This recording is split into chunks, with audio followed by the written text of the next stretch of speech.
Shalom and good evening. This is TV7 Israel News broadcast to you from Jerusalem. And in today's top stories, tensions escalated on Israel's southern front as Gazan Palestinians launched dozens of rockets and mortar shells toward the southern communities of the Jewish state.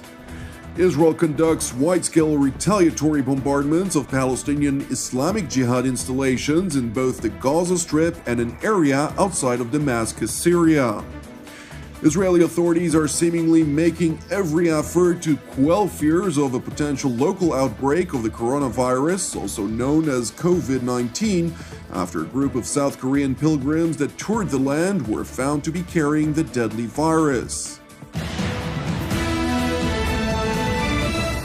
Tensions on Israel's southern front escalated over the weekend. Palestinian Islamists launched dozens of rockets and mortar shells from the Gaza Strip toward the southern communities of the Jewish state.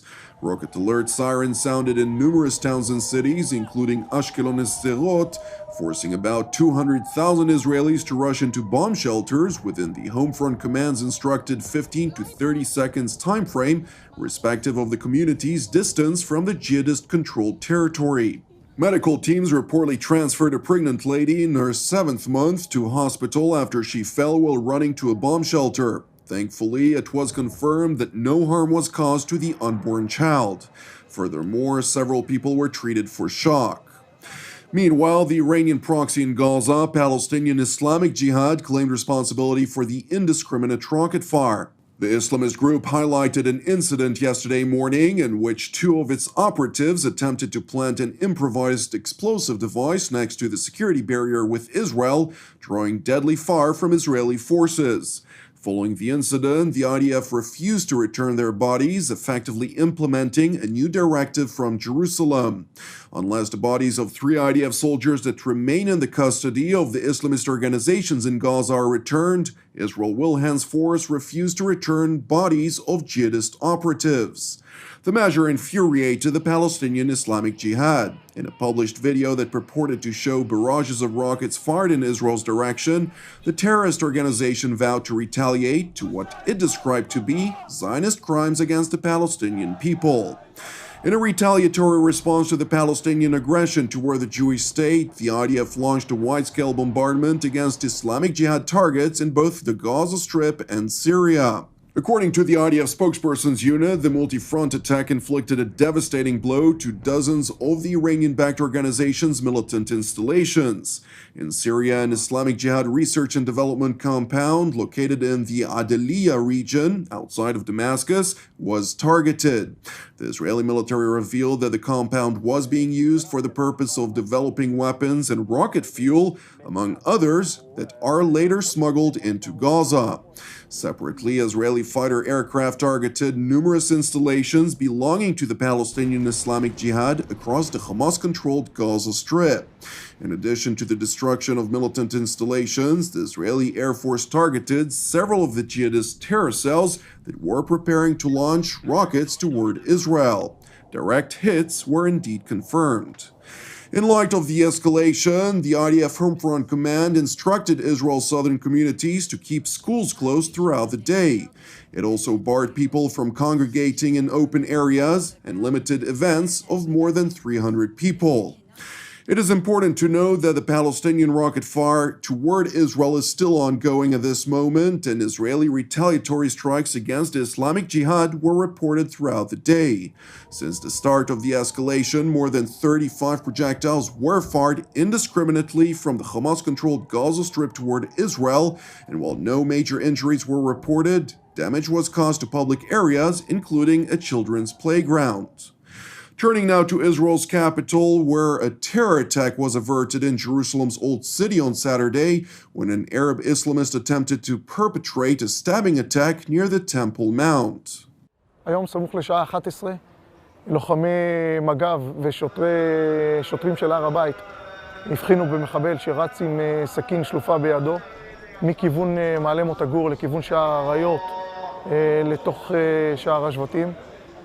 אחרי שקראו לו מספר פעמים לעצור והוא סירב, נאלצו לירות בו ולנטרל אותו. Sadly, a female pedestrian sustained light injuries from shrapnel and was transferred to a Jerusalem hospital for further treatment. While the terrorist's identity is still being investigated, the police assessment indicates that the assailant acted alone. Now, in other news, Israeli authorities are seemingly making every effort to quell fears of a potential local outbreak of the coronavirus, also known as COVID-19, after a group of South Korean pilgrims that toured the land were found to be carrying the potentially deadly disease. We found out that a group of 39 pilgrims from South Korea that visited in Israel from February 8 to February 15. 9 of them found positive to COVID-19.